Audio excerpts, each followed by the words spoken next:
साजिश, हम सबको यही मीडिया के द्वारा पता चल रहा था कि वहां पर छात्र आंदोलन कर रहे हैं। जैसे हमको यहाँ पर अब कम होगा दिखाया जाता था कि किसान आंदोलन चल रहा है, लेकिन उनके पीछे जो साजिशें थी, जो जमाते इस्लामी वहाँ की कट्टरपंथी पार्टी है, वो पीछे रहकर उस आंदोलन को आगे बढ़ा रही थी। जैसे ही शेख हसीना की सत्ता वहाँ हटी, उसके बाद में सारा का सारा फोकस अल्पसंख्यक हिंदुओं को वहां से भगाने के लिए, सताने के लिए सारी ताकत लग गई और आज हमारा समाज पुनः 1947 जैसी स्थिति में पहुंच गया। हमारे यहाँ भी कुछ इसी प्रकार की साजिशें चल रही है, तरह तरह के आंदोलनों के द्वारा खड़े करके, लेकिन उसके पीछे की जो साजिश है हमें उसको समझना है। साजिश यही है कि किसी भी प्रकार से इस देश में आपके मत की सरकार, एक हिंदूवादी सरकार को किसी भी तरीके से खत्म किया जाए, उसको खत्म किया जाए और उसके बाद जो असली मकसद है वो बाद में सामने आएगा। अभी तो कुछ सीटें ही कम हुई 2024 के चुनाव के बाद। इस चुनाव का असर देश में ही नहीं पूरी दुनिया में रह रहे हमारे हिंदू सिख समाज पर पड़ना शुरू हो चुका है। कल्पना कीजिए अगर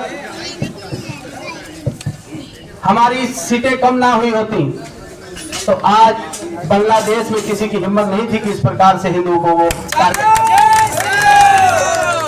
उनको लग रहा है कि अब नरेंद्र मोदी जी कमजोर पड़ चुके हैं, अब उनमें वो ताकत नहीं बची है, हिंदू समाज आपस में जातियों में बंट चुका है।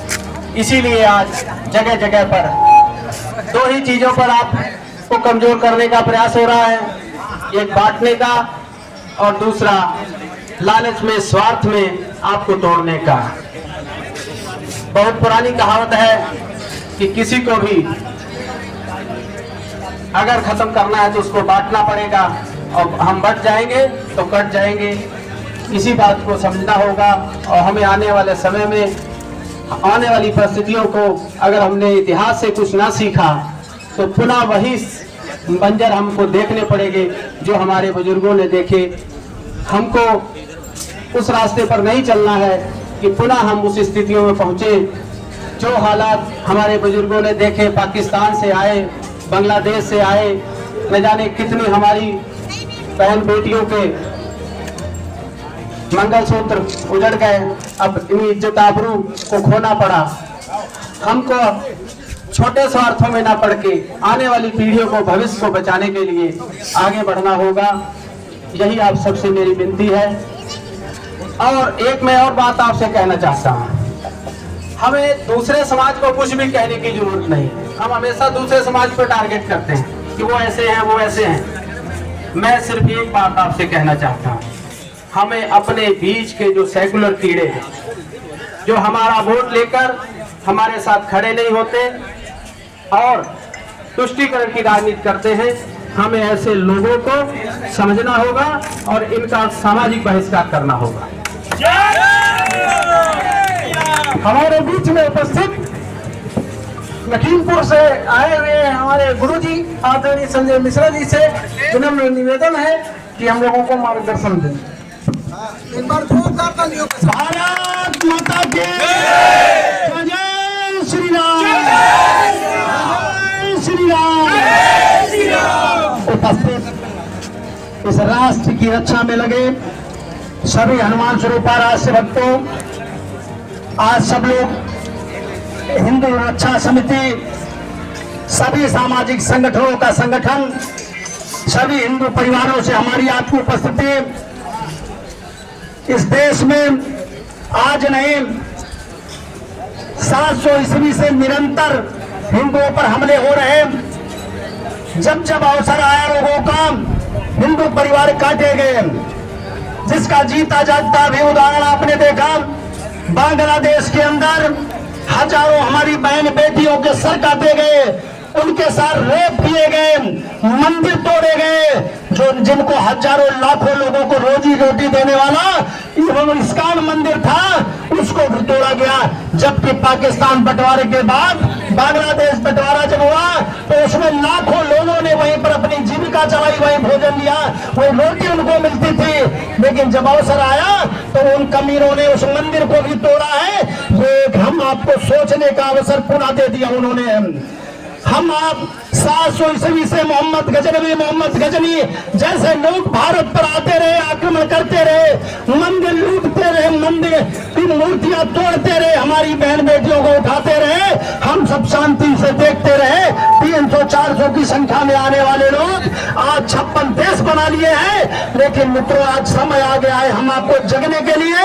ये आज का प्रदर्शन हमारा जो है, ये बांग्लादेश में हम सब ने जो देखा उसी के विरोध में प्रदर्शन है। समय रहते ही हम आपको सोचने की आवश्यकता है कि आने वाले दिनों में जो हमारे आसपास रहते हैं, हमारी गाड़ियों ड्राइवरी करते हैं, हमारे कहीं आसपास लेबरी करते होंगे, वही लोग कल आने वाले दिनों में हमारे आपके घरों पर कब्जा करने की योजना बना रहे हैं। 36 बच्चे पैदा कर 40 बीबियां उनकी हैं, उनको रोकने के लिए ये प्रदर्शन आपको संदेश देने वाला है।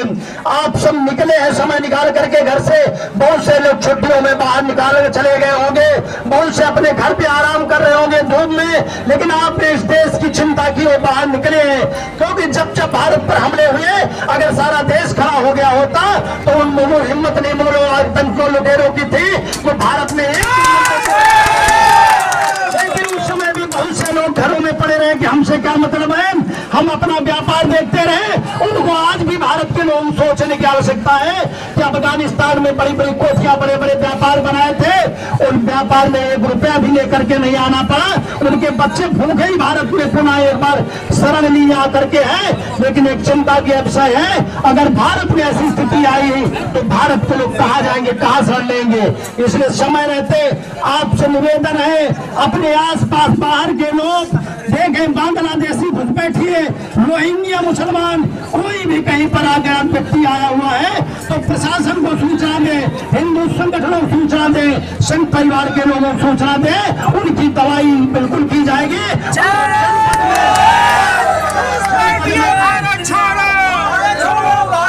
जनपद में रहने का कोई अधिकार नहीं है, देश में नहीं रहेंगे, लेकिन हम जिस नगर में हैं, जिस गांव में रहते हैं, जिस मोहल्ले में रहते हैं, जिस शहर में रहते हैं, वहां की हमारी आपकी जिम्मेदारी है।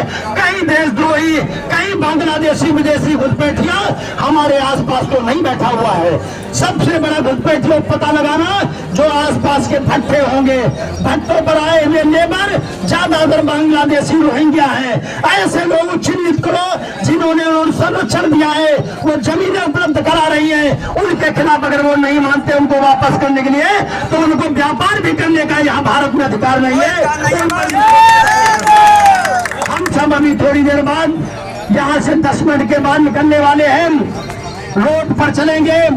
बांग्लादेश का हम लोग विरोध करते हैं जो हत्याएं हो रही, भारत सरकार से मांग करेंगे कि वहां पर हिंदुओं की सुरक्षा की व्यवस्था की जाए। जागो हिंदू, हिंदू जागो, जागो जागो जागो, जागो हिंदू, हिंदू जागो, जागो जागो हिंदू जागो। जो मंदिर तोड़े गए हैं उनका पुनः जीर्णोद्धार किया जाना चाहिए। अगर वहां की सरकार नहीं सकती है तो भारत सरकार को रक्षा को, सुरक्षा को लेकर के उस देश पे अगर आवश्यकता पड़ी तो हमने भी करने चाहिए, लेकिन हिंदुओं की वहां पर रक्षा होनी चाहिए। पश्चिम बंगाल में हमारी बहन बेटी के साथ बड़ी दरिंदगी हुई है, उस बेटी के अपराधियों को सजा, कठोर से कठोर सजा मिले। और इस देश के अंदर जब से देखा मैंने मुगलों का आगमन हुआ है, रेप व्यवस्था है, तभी से बलात्कार की व्यवस्था शुरू हुई। ये भारत में पहली कभी व्यवस्था नहीं थी। जो अपराधी हैं उनके खिलाफ कठोर कार्रवाई होनी चाहिए। जिन्होंने ऐसी दुर्दांत घटना को दिया है उनको सजा, फांसी की सजा होनी चाहिए, फांसी से कोर्ट बनाई जानी चाहिए। ऐसा हम भारत सरकार से मांग करते हुए के बाद हिंदू हिंदू भाई भाई, फांसी की करो विदाई, हिंदू हिंदू हम सब अनुशासित होकर के